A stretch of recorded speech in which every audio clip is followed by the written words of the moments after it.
કેવી લાગી રહી છે ગરમી?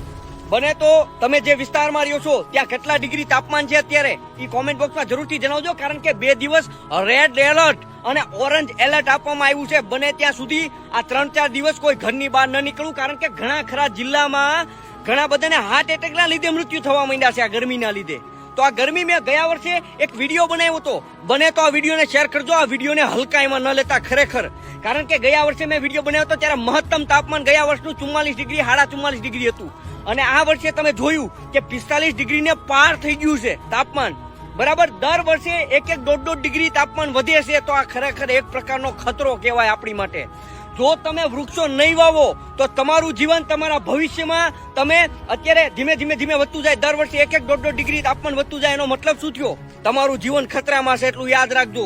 ધીરે ધીરે આ તાપમાન 50 ડિગ્રીએ પહોંચી જાય, પછી 55, પછી 60 ડિગ્રીએ જયારે તાપમાન પહોંચે ને ત્યારે માણસ જીવન અહીંયા નહીવત થઈ જાય. કોઈ માણસ 60 ડિગ્રી તાપમાન સહન કરી શકતું નથી. આ 45 ડિગ્રીમાં પરસેવો વળી જાય. જો બધાને એમ હોય કે આપણા ઘરે એસી નખાઈ દઈશું, તો એ વસ્તુ તમે ભૂલી જાજો. એસી નખાવે તાપમાન ઘટતું નથી.